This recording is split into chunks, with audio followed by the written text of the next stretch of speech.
On the 2nd of December, 1997, a helicopter lands at the Annapurna base camp. 3 men step out. 39-year-old Russian climber Anatoli Boukreev, the man who, a year and a half earlier, had single-handedly pulled 3 clients out of a blizzard on Everest when not a single guide or Sherpa could get out of their tent. Beside him, a young Italian, Simone Moro, and a Kazakh cameraman, Dmitry Sobolev. Their plan, a winter ascent of the deadliest 8,000er on the planet. Elevation 5,700 meters. An ice couloir. A clear morning on the 25th of December. 40 minutes to the avalanche. Boukreev's story is the story of a man whom the world first declared a hero, then branded guilty, then called a hero again. A man from whom the mountain took everything except the name on a stone plaque, and one question that was never answered. What makes someone a mountaineer? The one who reaches the summit, or the one who goes back into the blizzard 3 times? It all began in the Urals, a coal mining town called Korkino in the Urals, January of 1958. In a poor working-class family, the third of 5 children is born, a boy who will be named Anatoli. At 14, he finds himself in real big mountains for the first time. He is taken to the Tian Shan, to the glaciers and snowy peaks south of Alma-Ata. For a teenager from the Urals, it is another planet. The summits there are 2, 3 times higher than anything he has ever seen. He comes back a different person. What follows is something nobody expects from him. He enrolls in a teacher's college, physics department.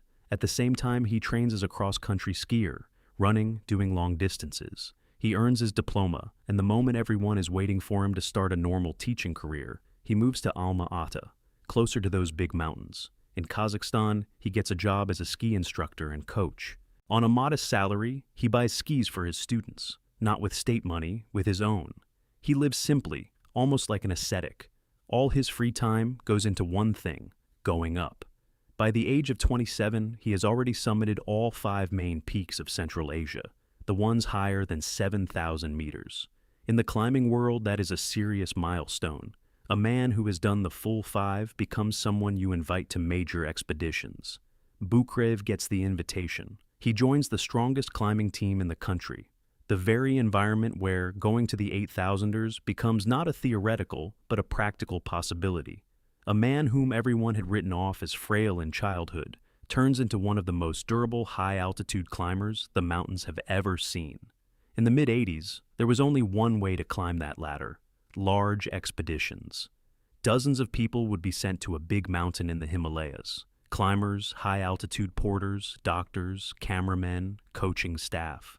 Kilometers of fixed ropes would be strung up for weeks. Camps would be pitched one above another. Porter chains would shuttle loads between them.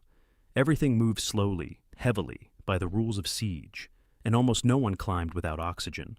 A bottle on summit day was considered a mandatory piece of gear, like mittens or crampons. Boukreev moves in the opposite direction. Alone, light, fast. Where a big team prepares a summit push for 3 weeks, he packs his backpack for half a day and heads up. He starts climbing 7,000ers solo, not in several days, as is customary, but in hours. He leaves base camp in the morning and by evening is back from the summit. For seasoned climbers, it sounds like a joke until they see him come back. For the climbing world, it looks like a new discipline: speed instead of siege, solitude instead of a column. Where others spend their strength on tons of equipment and team coordination, he spends it only on moving up. This approach has a price: no belay, no help, no reserve. But it also has a reward, a completely different connection to the mountain. He knows that any mistake is his own, and any summit is too. In 1989, he is noticed. He is taken onto a major Himalayan expedition to Kangchenjunga, the 3rd mountain in the world, 8,586 meters. The project is ambitious, not just to summit, but to traverse all 4 of its 8,000-meter peaks in a single push. No one had ever done that before. They do it. Boukreev takes part in the first traverse in history of 4 8,000ers of one massif. The work is collective, tough, and by order of the leadership, all summit teams go with oxygen. He obeys. The bottle hangs on his back. The mask is on his face. The regulator counts off the leaders. On the summits, he feels not his own strength, but the work of technology. He comes back from Kangchenjunga with an inner decision that he will never voluntarily break for the rest of his life. Never again, under no circumstances. From that moment on, oxygen for him is not a sporting issue, but an ethical one. The mountain is either real or it isn't. He returns from Kangchenjunga a hero, and a couple of years later discovers that the country he was returning to no longer exists. Along with it, everything his former climbing life rested on disappears. State funding, well-oiled teams, expedition infrastructure, government-issued tickets to Kathmandu. The big expeditions, prepared for years on state money, turn into ghosts. The national team in which he grew up as a climber crumbles into people looking for a way to survive.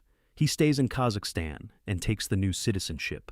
It's a practical decision. The mountains he trains in are here, the team he climbed with is here, home is here. There are no other options. But now, for the first time, he has to pay for the mountains himself. And an expedition to an 8,000er costs tens of thousands of dollars, a sum a coach from Alma-Ata does not earn in a lifetime. And at exactly this moment, a new industry starts gaining momentum in the West. Commercial expeditions appear. A well-off client pays $60,000 to $70,000, and the guides commit to getting him to the summit.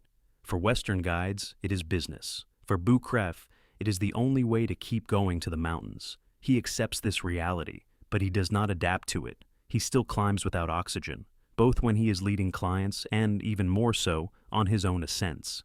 His task as a guide he understands literally. To be the strongest person on the mountain, someone who can save others if something goes wrong. Not to entertain, not to reassure, to be capable. In 1990, the Americans invite him to guide on Denali, the highest point of North America, a mountain with a reputation for killing newcomers. He leads his clients, all of them come back alive, and after work, with the contract closed, he goes up alone on a difficult route and does it in 10.5 hours. Park rangers call it unreal. For them, that time does not belong to physical reality. In 1991, he climbs Everest for the first time, by the classic South Col route, without oxygen. His name starts appearing in the Western climbing press. For clients, he is now a hired guide from Russia, a rare specimen, a specialist in extreme altitude. For himself, he is just a climber who happens to have been hired, so he can go back to the mountains once the contract ends. July 1993. A German expedition approaches Boukreev. They invite him to the second highest mountain on the planet, 8,611 meters. The leader, an experienced German climber, Reinmar Joswig, on the rope Peter Metzger, Ernst Eberhardt, and the Australian Andrew Locke. The route is the Abruzzi Ridge, the classic. But a classic on K2 is not a classic in the ordinary sense. 1 out of every 4 people who reach the summit never comes back. The most dangerous spot is the bottleneck at around 8,200 meters. A narrow snow and ice couloir under a hanging serac that can collapse at any moment and wipe out everything beneath it. The fixed ropes there are supposed to be placed by the lead team. Boukreev places them, alone, while the others catch up. By the time of the summit push itself, he is already spent. He goes anyway. On the 30th of July, he stands on the summit of K2, without oxygen. Where other climbers weep, raise flags, hug each other, he feels none of what you are supposed to feel on a summit like that. Later, he will write, "There was no triumph. There was only exhaustion." And the phrase will be formulated that will become the key to his entire philosophy. On the summit, the contest with the mountain is not over. To survive, you have to come down. For him, this simple thought is not a metaphor. It is a working principle. A man who has reached the summit has not won. He simply has not died yet. Victory will be at the bottom, in base camp, with a cup of hot tea in his hands. There are still several thousand meters to go. He begins the descent, and on the descent, he meets 2 climbers going up, Reinmar Joswig and Peter Metzger. They are going up, he is going down. They cross paths briefly, greet each other, part. Both die that same day. Boukreev descends to base camp. He is right about the summit. It does not count until you have reached the bottom. Only he has reached it. Joswig and Metzger have not. After K2, every leading climber in the world knows who he is. His name appears in year-end reviews. He is invited to new projects. His appearance, massive, silent, with a heavy Russian accent, becomes unforgettable. In climbing circles, he is already a figure, but for the first time he knows the price of that fame personally. In the names he can say out loud, Joswig, Metzger, the mountain takes payment for every person who has been on it. That time, the payment was not his. K2 does not break him. On the contrary, it only cements his choice to go to the mountains the way he knows how, without adjustments to someone else's rules. If the summit takes payment, then you have to be even faster, even leaner, even more precise. Less time on the mountain, fewer chances that it will manage to take you. In 1994, he goes to Makalu, the fifth mountain in the world, 8,476 meters. Not in a big team as before, but as a twosome with the American Neil Beidleman. 2 men, a rope between them, no oxygen, no siege. They reach the summit together. It is their first shared mountain. 2 years later, Beidleman will invite him on the next expedition, the one that will change everything. What comes next? 12 months that would have been enough for a whole lifetime of other climbers. May 1995. Everest via the North Ridge, the Tibetan side, without oxygen. October of the same year. A solo on Dhaulagiri, 8,167 meters, the 7th mountain in the world. 17 hours and 15 minutes from base camp to the summit. A world record. A man who climbs an 8,000er in that kind of time turns the mountain into a running track with 4.5 kilometers of elevation gain. December. A winter ascent of Manaslu, the 8th mountain in the world, in a season when nobody goes there. Again, without oxygen. In 8 months, 3 8,000ers, counting Makalu from the previous year, 4. The average gap between summits is a couple of months, into which acclimatization, the climb itself, and recovery all have to fit. That same year, 1994, he meets an American woman in Nepal. Her name is Linda Wiley. She is a doctor from Santa Fe, New Mexico.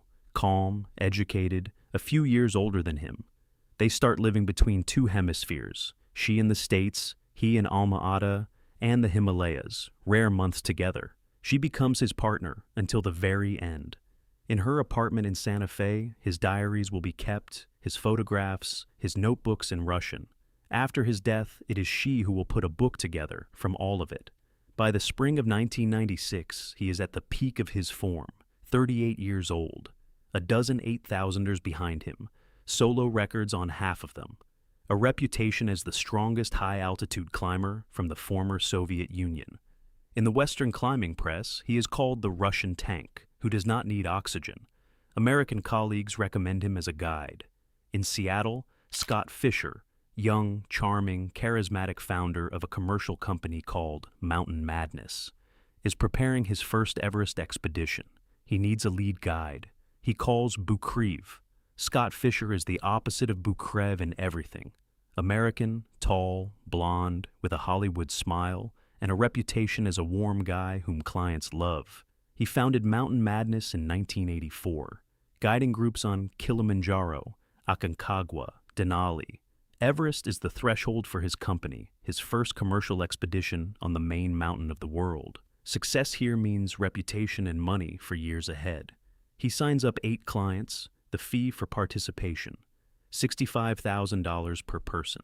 Among them is a New York Society journalist, Sandy Hill Pittman, the wife of one of the founders of MTV, a star of gossip columns. She keeps an expedition diary for NBC. Her footage will go into prime time. For Fisher, she is million-dollar marketing. As his lead guide, Fisher hires Boukreev. The second guide is Neil Beidleman, the same man Boukreev climbed Makalu with 2 years earlier. The Sirdar of the Sherpas is Lopsang Jangbu, young, strong, a personal friend of Fisher's. Boukreev is paid $25,000. By the standards of Western guides on Everest, that is below market. For a climber from Alma-Ata, it is more than he earns in a year. At the same time, a team led by the New Zealander Rob Hall is going up the same mountain, Adventure Consultants. Hall is Fisher's direct competitor. His company is older, he takes on more clients. In Hall's team for the '96 season is a journalist from Outside Magazine, John Krakauer. The magazine paid Hall for the spot. Krakauer is writing a major feature. On one mountain, on the same days, on the same route, there will be 2 rival businesses, a media star from New York, a media star from outside, and Boukreev. Problems begin already during the acclimatization period. Boukreev works the way he is used to. He goes ahead, climbs at his own pace, comes back. For Fisher, that is categorically not what a lead guide on a commercial expedition should be doing. Fisher goes up to Boukreev and reprimands him. The guide's job is to be with the clients, to talk to them, to cheer them on, to watch their breathing, their boots, their mood. The client paid $65,000 not just to be led along the ropes. He paid to be accompanied. Boukreev listens and replies briefly in his own way. If a client cannot climb without major help from a guide, he has no business being on Everest. He is not rude and he does not argue. He simply formulates his understanding of the profession, an understanding grown out of Soviet expeditions, where every man answered for himself, and out of solo climbs, where nobody answers for you. Fisher does not argue out loud, but later he calls his partner in Seattle and complains about the Russian. This formula, about the client who has no business being on Everest, will become, a few weeks later, the main charge against him, the night of the 9th to the 10th of May. The moon, -30, wind at the South Col moderate for that altitude. At 7,900 meters in Camp 4, 4 expeditions gather simultaneously for the summit push. Fisher's Mountain Madness, Hall's Adventure Consultants, a small Taiwanese group, and a South African team. For most of them, the departure is just after midnight. More than 30 people will go up the mountain in one day. Everest has never seen such a crowd. According to the plan, the Sherpas are supposed to set out a couple of hours earlier and fix the ropes on 2 key sections, the balcony and the Hillary Step. These are bottlenecks where, without a rope, a traffic jam forms. No client can pass the Hillary Step without being clipped in. The Sherpas do not set out. The ropes are not there. Boukreev is one of the first to notice this. He climbs at his own pace, faster than the clients, and reaches the Hillary Step before the others. Together with Beidelman and one Sherpa, he starts fixing the rail himself, the task that should have been finished 2 hours before dawn. Because of this, the line below starts to pile up. The clients wait, freeze, burn oxygen that was supposed to last for the return. Boukreev works fast. At 1:07 in the afternoon, he is the first to stand on the summit of Everest, without oxygen. 8,848 meters. A dry number on a map that in reality means there is nothing above him but the stratosphere and a black sky. He does not descend right away. For an hour and a half, he stands near the summit, helping those who are arriving. He films Mountain Madness clients on tape as they reach the point one by one. It is his job to make sure all of his people have made it. 2 in the afternoon is the absolute safe turnaround time that the expedition leaders themselves had set. The rule is iron. If at 2 o'clock you are not yet on the summit, you turn back, otherwise you won't make it down before dark. Most of Fisher's team are not at the summit at 2. Fisher himself is not either. Nobody turns back. Not Fisher, not Hall. At 14:30, Boukreev starts his descent, alone. He moves faster than the others, without oxygen, at his own rhythm, on a familiar route. The plan, which according to him was agreed with Fisher shortly before, is simple. Get down to Camp 4, be fresh, prepare tea and oxygen, be capable of going up to rescue if one of the clients needs help further down. He descends. Clouds begin to gather above his head. He does not yet know that in a few hours, millions of readers around the world will refuse to believe his plan. Around 3 in the afternoon, the visibility on the mountain starts to drop. At first it looks like ordinary deterioration, a strip of cloud from the south, the kind that comes and goes. By 4, it becomes clear it is not going to leave. By 6, a blizzard is already on the South Col. Wind up to 120 kilometers an hour, temperature falls to -40, visibility measured in meters. The horizon disappears. Sky and snow merge into one white wall. By this point, Boukreev is already in Camp 4. He has come down, as planned. Now he heats tea and keeps oxygen ready.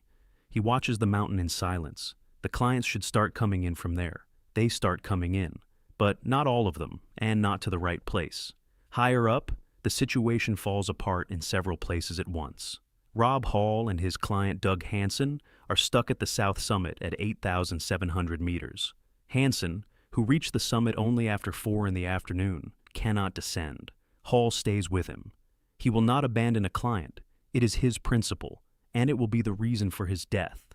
Andy Harris, Hall's second guide, climbs up to them with oxygen and water. He does not come back either. Scott Fisher is descending from above slowly. At around 8,350 meters, he stops. He cannot go further. Next to him sits Lopsang Jangbu and the Taiwanese climber Makalu Gao. Fisher persuades Lopsang to go down alone. Lopsang leaves. On the South Col itself, about 500 meters from the tents of Camp 4, a group of 11 people is wandering in the white fog. They are clients from both expeditions, Mountain Madness and Adventure Consultants, plus the guides Beidelman and Groom. They have drifted off the route and don't know where they are. They are 20 meters from the edge of the Kangshung face, a sheer wall 2,500 meters high. They cannot see it. The group stops and sits down in a circle. This is no longer an attempt to keep going. It is an attempt to survive. Some lose consciousness. Sandy Hill Pittman collapses in the snow.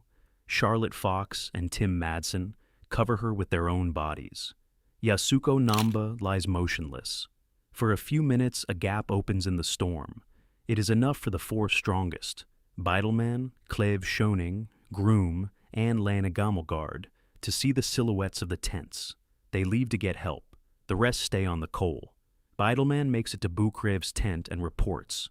On the slope, there are 5 people in critical condition. They cannot make it on their own. Boukreev raises his head and looks around.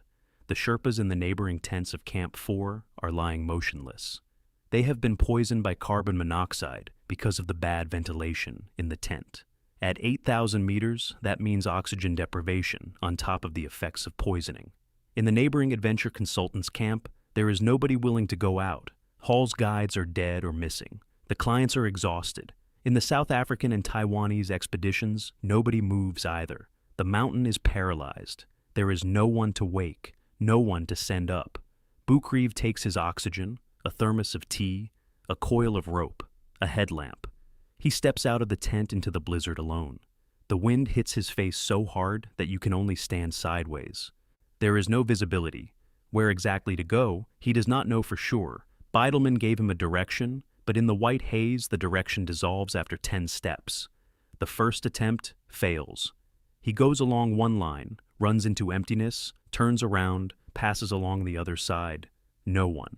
He goes back to the camp, takes more precise bearings from Beidelman, who is gathering his strength lying in the tent. The second sortie. This time he finds them, curled up in the snow, barely moving. 5 of them, 3 alive, Sandy Hill Pittman, Charlotte Fox, Tim Madsen, 2, Yasuko Namba and Beck Weathers, in extremely serious condition.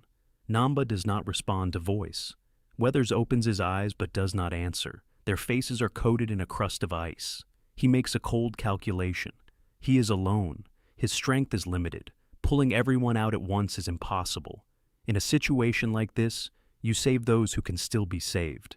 To the 3 who are alive, he gives tea from the thermos, connects the oxygen. He takes Charlotte Fox by the arm and leads her to the tents.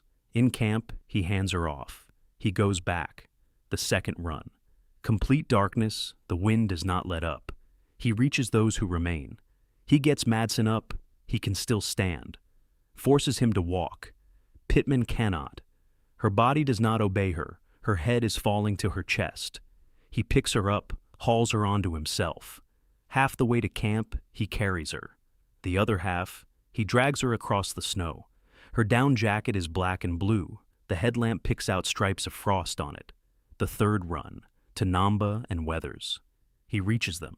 He checks their pulses. Namba is no longer alive. Weathers is in serious condition, unconscious, with deep frostbite on his face. Boukreev looks at him and makes the second hard decision of the night. Weathers he cannot drag out alone. His strength is at its limit. To try means to stay on the slope himself and not help anyone else. He returns to camp. In the tent, he falls onto the sleeping bag in his jacket and is asleep instantly without undressing. Morning, the 11th of May. He goes out to look for Fisher. The Sherpas have already reported down that Fisher is dead, but Boukreev does not believe it until he sees it himself. By evening, he reaches the spot at 8,350 meters. Fisher is lying on his side. The oxygen mask is still on his face, but the bottle has long been empty. His down suit is partly unzipped. The the paradoxical undressing, a known sign of the final stage of hypothermia, when consciousness is leaving and the body feels hot. Boukreev covers his face with a jacket, moves him off the track, anchors him with stones. The tally of those 2 days: 8 dead on Everest. Hall, Harris, Hansen, Namba, Fisher, plus 3 Indian border guards on the north side who died in the same hours. It will go down in history as the largest loss of life on Everest in a single day until the year 2014. All 6 Mountain Madness clients who started the summit push are alive. Beck Weathers will miraculously walk into camp himself in the morning, with catastrophic frostbite, but alive. That happened because of one man. 5 days after the memorial service in base camp, Boukreev, alone and without oxygen, will climb Lhotse, the neighboring 8,000er of 8,516 meters, in 21 hours and 16 minutes, a world speed record that will hold for years. He will not call it a record. He will say he needed to go up there to work through inwardly what had happened on Everest. While he is going up Lhotse, something else is happening in the States, in the editorial office of Outside Magazine.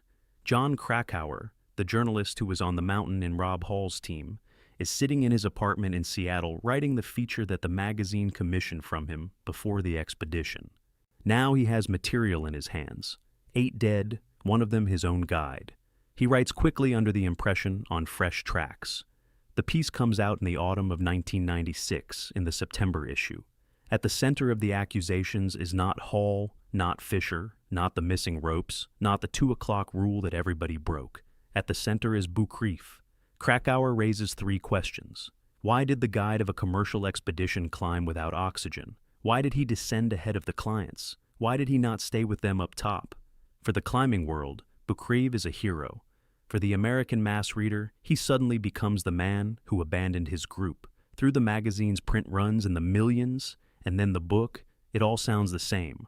The Russian guide went down, and while he was heating tea, the clients were dying on the slope. For the first time in his life, he runs into something that cannot be overcome with the strength of legs and lungs. A public accusation.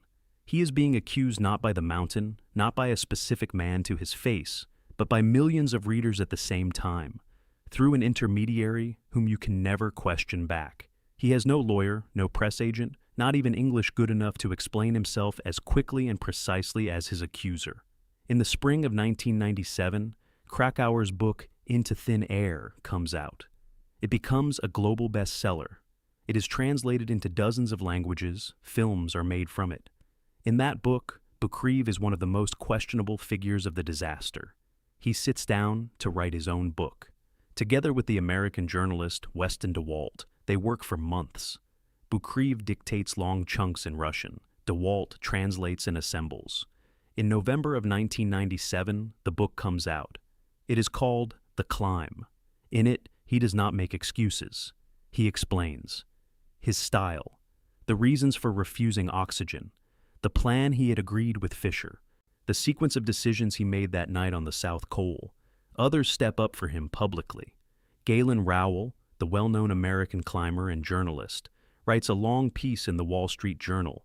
While Krakauer was sleeping in his tent, Boukreev went out into the blizzard 3 times and pulled out living people. Sandy Hill Pittman, that very woman whom he carried on himself for half the way, gives interviews in his defense. That cannot be faked. Her life really was saved by him. The dispute does not end.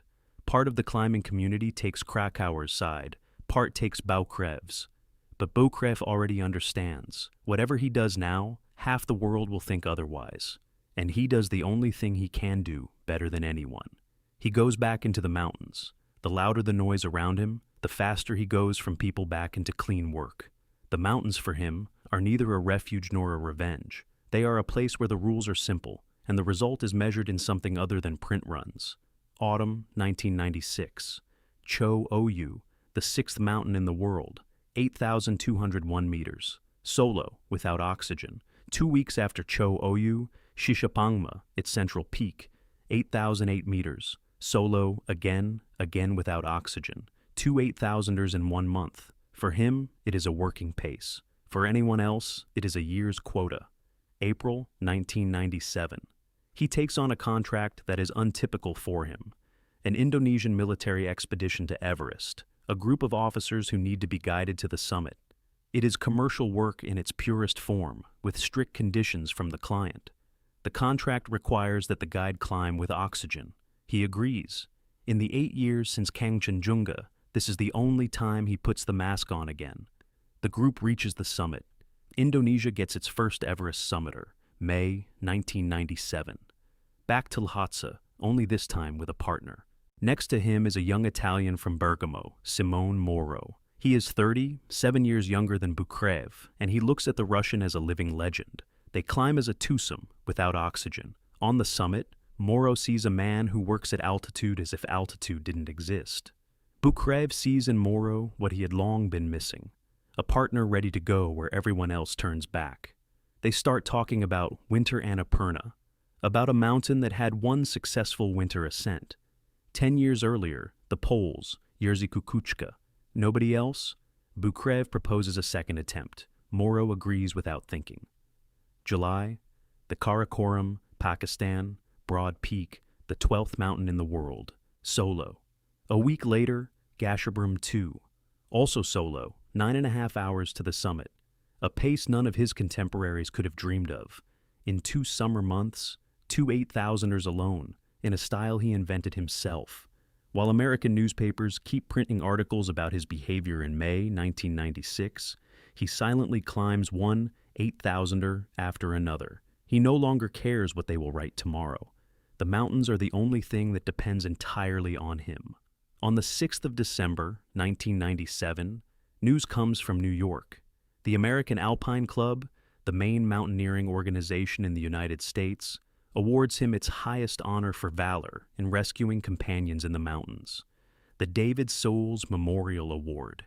It is not given for ascents. It is given for risking one's own life for the sake of others. It is a public rehabilitation. A year and a half after he had been declared guilty, the chief institution of American mountaineering officially calls him a hero. He learns about it already in Kathmandu. He is preparing to fly out to Annapurna. He has 19 days left to live. Reinhold Messner, the first man to climb all 14 8,000ers, once told Boukreev a simple thing. A real 8,000er is taken in winter, by a new line, without siege. Summer classic routes and commercial wrapping are no longer mountaineering. They are tourism with ropes. The real mountain is waiting for the one who comes to it alone, in the worst season, without prepared trails. Annapurna is exactly that kind of mountain, the 10th highest summit in the world, 8,091 meters. Statistically, the deadliest 8,000er on the planet. For every successful attempt, there is one death. Its south face is 3 kilometers of sheer rock and ice crossed by overhanging seracs. Avalanches come down on it daily. It is not a route in the ordinary sense. It is a lottery. 10 years before Boukreev, the Poles Jerzy Kukuczka and Artur Heiser made the first winter ascent of Annapurna. They climbed by a different line, the north side. Since then, no one had climbed the winter south face. This task, Boukreev and Moro take on. On the 2nd of December, 1997, they arrive in Nepal. The group is 3. Boukreev, the senior man, the leader, 39. Simone Moro, his rope partner, 30. Dmitry Sobolev, a Kazakh climber and cameraman, 36, who has been climbing with Boukreev for a long time and has filmed all of his recent expeditions. Sobolev plans to make a film about the winter ascent. A helicopter drops them at the Annapurna base camp at 4,095 meters. From there, the approach on foot, working the route, acclimatization. The problems start right away. Snowfall, constant, heavy. In the first days at the camp, up to 4 meters of fresh snow pile up. This is not just an inconvenience, it is direct avalanche danger. The classic south face is impassable in such snow. To cut it with a crampon means triggering an avalanche with your own hands. They make a decision that, in climbing, is called forced. They change the line. Instead of a direct hit on the south face of Annapurna, Maine, they choose a detour, climb the east face of a neighboring summit, Annapurna Phang, go through a saddle onto the ridge to Annapurna 2, and then along the long southwest ridge traverse to the main peak. The path is many times longer, but safer, in theory. Camp 1 is set at 5,200 meters. In it, 2 tents, food reserves, and equipment. The night of the 24th to the 25th of December. In Camp 1, only Boukreev and Moreau. Sobolev has gone lower and will come up to them in the morning. At this moment, Europe is having dinner and laying out presents under the tree. Boukreev wakes up in the middle of the night and carefully wakes Moreau. In his hand, he is holding a lit candle. It's Catholic Christmas, he explains in broken English. And you are Italian. I have to wish you well. Moreau will remember that minute for the rest of his life. The big silent Russian with a candle in the middle of a tent at 5,200 meters. And the voice he hears from Boukreev for the last time, "Merry Christmas, Simone." A few hours later, they will be going out to work on ropes in the ice couloir. Morning, the 25th of December. The sky over Annapurna is clear, the wind moderate. For a winter 8,000er, that is a rare gift, a window in which you can work. Sobolev climbs up from the lower camp to the other two. The plan for the day is simple. Work on the next section of the route. Fix a rail up the ice couloir that leads to the ridge at 6,300 meters. Then descend back to camp before dark. It is not yet the summit push. It is preparation, clearing the way. The three of them set out. Moreau leads, on the front points, working 2 ice axes in turn. His job is to punch a line upward and fix the ropes. Boukreev stands lower at the belay, unwinding and passing up coils. Sobolev is next to Boukreev, filming what is happening on camera. They are working in the couloir at around 5,700 meters. The slope is steep but familiar. The snow is packed firm. No outward signs of danger. About 2 hours of climbing go by. Moreau manages to reach a point about 70 meters below the ridge at around 6,300 meters. A little more, and he will be out onto the relatively gentle section where he can fix the final rope and turn back down. Boukreev from below asks him to fix the rail here and come back. His own reserve of ropes is running out. At 12:15, from the west face of Annapurna, from an altitude of about 6,350 meters, an ice cornice breaks off. It cannot be seen from below or from above. It was hanging on a section hidden from the couloir. It is a typical Annapurna trap. The avalanche comes not from the slope you are working on, but from the neighboring one, higher up. The size of the avalanche, 800 meters long, 50 meters wide, chunks of ice the size of a car. The snow and ice mass comes down the couloir straight at the three of them.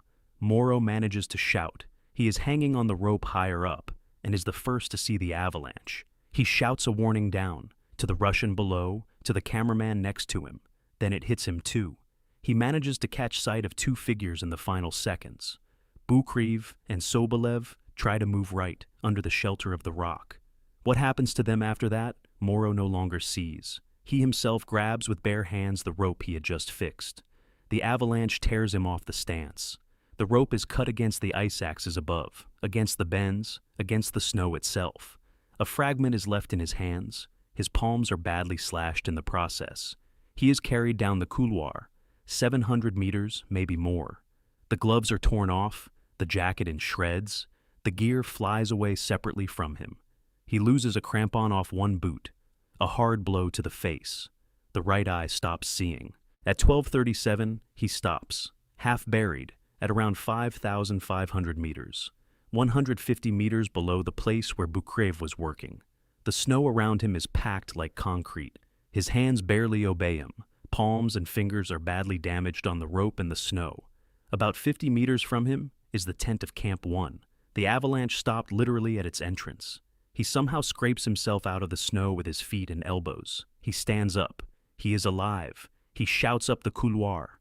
Boukreev, Dima, Boukreev, Dima. 15 minutes. The echo comes back. The people do not.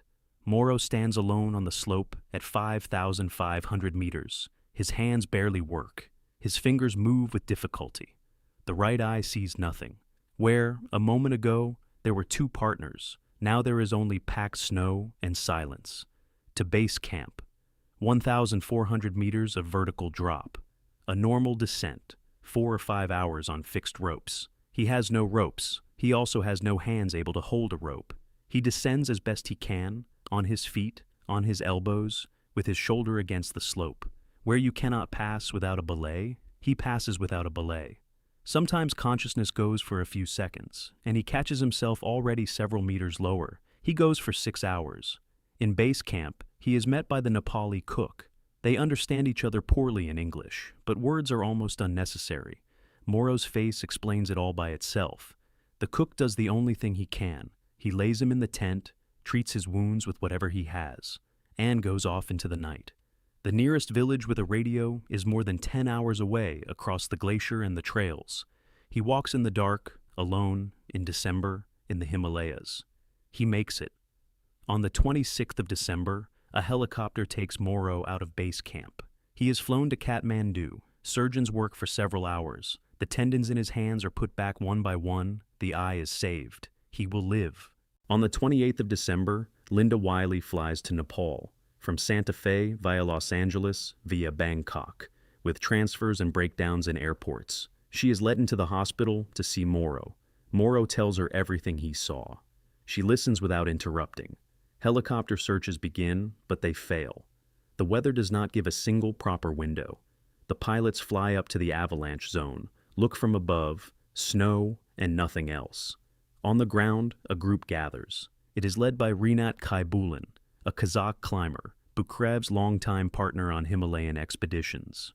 With him go a few Kazakhs and a few Sherpas. Their task is to climb to Camp 1 and look, not to rescue, to look. On the 3rd of January 1998, they get there. Camp 1 at 5,200 meters. 2 tents stand where they were, the same arrangement as 2 weeks before. Inside, empty. Sleeping bags, a stove, a packet of tea, clothing, Boukreev's camera with the film shot. Everything he left there on the morning of the 25th of December when he went out to work the couloir. Nothing else. Kaibulan sits in the tent. Then he goes out. He goes back down. Linda Wiley makes a statement. There is no more hope of finding him alive, she says. She asks only one thing, that if his body is found, it be left in the crevasse. Anatoli wanted to stay in the mountains. The bodies of Boukreev and Sobolev were never found. Not in 1998, not later. Moro later went back to Annapurna twice with search groups. No result. The mountain kept them for itself. After that December, Simone Moro climbs many more summits. He becomes one of the strongest winter high-altitude climbers in the world, the first to make the first winter ascent of 4 8,000ers, including the second summit of Gasherbrum, together with Denis Urubko, the Kazakh whom Boukreev once had time to train. On every ascent Moro takes with him the flag of Kazakhstan. He decided it that way once and has been doing it ever since. In 1999, Linda Wiley returns to the Annapurna base camp. She brings with her a stone plaque. The plaque is raised to a ledge above the trail that every expedition walks and set on a rock that Boukreev loved. He often sat there alone before heading up. The inscription is a quote from his diary. Mountains are not stadiums where we satisfy our ambitions. They are cathedrals where we practice our faith. Everyone who goes to Annapurna sees that plaque. Every season, every decade. Annapurna itself remains one of the deadliest 8,000ers on the planet. Every few years, another expedition dies on it. And Boukreev, out of all his records, all his solos, all 3 runs into the darkness on Everest, all his ascents, remains in one place that he once formulated for himself, not on the summit, in the cathedral.